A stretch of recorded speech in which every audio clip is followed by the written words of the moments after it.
right, y'all. I am still speaking with the amazing founder, Keren of the Peculiar CMO, but now we're going to dive deeper. She's an executive with over a decade and a half's worth of experience in corporate marketing and expertise. So I'm going to be asking her the questions that you want to know the answers to for all of you startups, scale ups, solopreneurs, and just people interested because it's 2026 and what isn't marketing? All right. So, Corinne, tell us more about why marketing. Like, how'd you fall into this? Like, why this of all things? Thank you so much for that question. Marketing found me. I Mm. was in undergrad at St. John's University in Queens, New York, Woo! and I was an English major my freshman year of college and took a consumer behavior class in the spring semester. And I was like, what is this? I love it. It's like a blend of like psychology and business. And I was sold from there. And over the summer, changed my major and went into the undergrad business school at St. John's and majored in marketing. And that began my love affair with marketing. Wonderful. So, I've been to your website and I have read that your grandmother is a big part of who you are, why you are, and as a grandparent's baby, I understand that. So, tell us more about how your love and care from your grandma like really got you to this point and that journey. Thank you. It makes me a little bit emotional to think Oh, about it. okay. Yes, but I'm happy to answer the question. My grandmother, Brenda Murray, was born in a little island called Barbados. Everyone knows Barbados now because of Rihanna, Rihanna. Rihanna, Rihanna, Fenty, Fenty, Fenty. But before Rihanna was even born, my grandma took a very brave decision and decided to come to the US without her children at the time and try to start a life here. And she moved to New York, Brooklyn, New York, and began working as a housekeeper, a cook, the jobs that she could find. And really is so inspiring with her tenacity and how she was able to navigate things. She became a homeowner. She brought my mom and her siblings here to the US, and basically was like that person in the family that started something different to break a generational curse. And I'm so proud of my grandma. She's now over 90 years old. And she tells me stories about how hard it was, when she came here, just learning the culture here and being overlooked in many ways and being someone that was considered the help, which she was, but not necessarily seen for the fullness of her humanity. And that's always resonated with me. One quick story that I'll just share is that my grandma, in one of her later roles during this journey, she worked for the 11th president of NYU, the Hester family, and basically provided housekeeping and cooking services to them. And they were such a lovely family to her. I'm very, very grateful for them. And I know that my grandma had told me she never thought that like any of her children or grandchildren would ever go to NYU for school. Well, decades later, I chose NYU for my MBA, and got a full fellowship to attend, and it was such a just full circle moment for our family. My grandma came to my graduation and she was so incredibly proud of me, and those are the kinds of things like when we talk about being like our ancestors' wildest dreams. I'm just so proud that I get to be the fulfillment of some of the things that my grandma never thought she would see. That is really full circle and quite comprehensive because the seeds that our ancestors have planted have sprouted and bloomed into us. Now, I know there are many people that are asking, like, Ty, this is great. I'm learning so much about Corinne, but who is this lovely, lovely, lovely assistant or fellow participant? So we could go no further without properly introducing. Hello, how are you? Corinne, who is this? This is Little Tail. He is my emotional support animal as someone who was late diagnosed autistic and with ADHD. I do find that having an emotional support animal just completes my life and helps me in many, many different ways I won't go into right now. But he has been with me for the past few years. He's about to be 5 years old, and I appreciate Little Tail so much.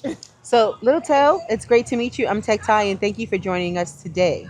He's So, very excited, even if you can't tell. oh, I am not going to tell anyone or any creature how to express any feelings and emotions. So I know that people watching like, hello, tell us more. So Little Tell, thank you for being here today. Now I want to talk about the services and also why you provide what you do to smaller startups and scale ups and mission based, purpose driven organizations. Yeah, I'll start with my mom. So my mom owned a hair salon. She's now retired in Queens, New York, and I literally grew up in that hair salon. And the reason why I start there is because seeing my mother and her entrepreneurial journey is what gives me heart and passion for entrepreneurs. I have a lot of empathy towards the entrepreneurial journey wherever you find yourself on, whether you are someone who has a side hustle or you are full time solopreneuring or you're running an organization that has direct reports and people that are agencies and contractors. It is difficult, but it's really, really fulfilling. And so I always like to start with the human piece of like who I'm actually supporting and who I'm helping. And so I have the pleasure of working with founders and CEOs and operators that are trying to make a difference in the world, that are trying to do things differently. And one thing that I saw as I, encountered them during my time in corporate America and now work with them now is that they would have these challenges, but not necessarily have a marketing partner, someone that had this subject matter expertise, that was trustworthy, that was empathetic, that could actually meet them where they are on the journey, that was non-judgmental, Absolutely. and actually support them in growing their business and scaling their business to where they want it to be. Thank you so much for that. Now, I'm not trying to get a free consult, but I would definitely like to give a more real world example. Tulsa Tech Week is a small brand. So, looking at what we're currently doing, how would you work with a small brand like Tulsa Tech Week that is trying to like really reach the people in Tulsa, Oklahoma, and in the greater Oklahoma and larger nation? I love what you all are doing at Tulsa Tech Week. And the way that I start engagements with new clients is an offering called Discover. And so Discover is a 60-day sprint where I literally ask you for so many different things, but I promise it's all worth it. Of course. I like to look under the hood of a business. So let's look at your P&L. Let's look at what you've done with marketing to date.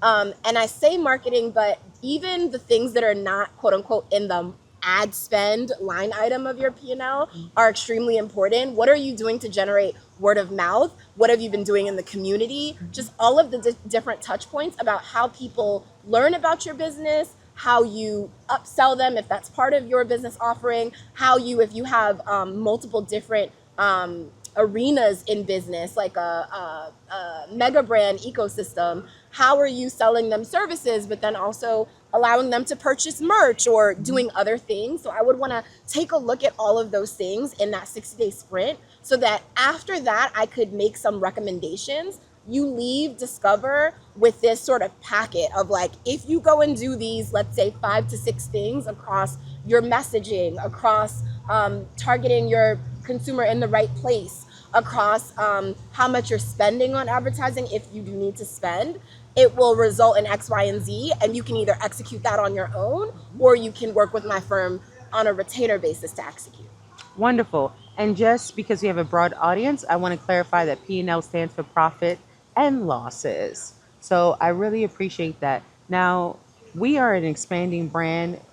We're now doing more UGC or user generated content, as well as working with partners. So when I think about those that might be watching this right now, how could we get in contact with you and the Peculiar CMO? Absolutely. The best way to find me is on my LinkedIn. So if you want to request me or follow me on LinkedIn, my name is Keren Davy, not spelled the way that it sounds. So spell it for us. KerenDavy. We'll make sure that it's also linked. So definitely follow me on LinkedIn. Wonderful. So before we get out of here, and we're at the beautiful Utica Square, where it's absolutely lovely. Is there anything that you want to leave our audience with, Corinne? Yes. I believe humans are multifaceted, and while the Peculiar CMO is definitely where I spend the majority of my Hmm. time, I also am a person of faith, and part of my ministry work is to do two main things. One is I every year host and facilitate a godly boundaries class.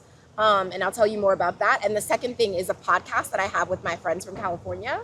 So the first thing, that Godly Boundaries class, I'm offering that coming up in May, going into June of this year. And my thesis or hypothesis with boundaries is that if we all had the appropriate healthy boundaries, we would have so much more capacity to do the things that we're actually called to do, by saying yes to the things we should say yes to and saying no to the things we should say no to. And so, if that is of interest to you, I have more information in an Eventbrite. I will make sure that Ty and her team have. Thank you so very much for being here with us today, Corinne and Little Tail. We appreciate you. And to the audience out there watching this, thank you so much for viewing. We'll see you at Tulsa Tech Week 2026 and follow us on all social platforms to continue to hear from founders all across Oklahoma on their impact and all that they're contributing to society and how they are here to serve you with their goods and services. Thanks so much. Take care now. Bye. Bye.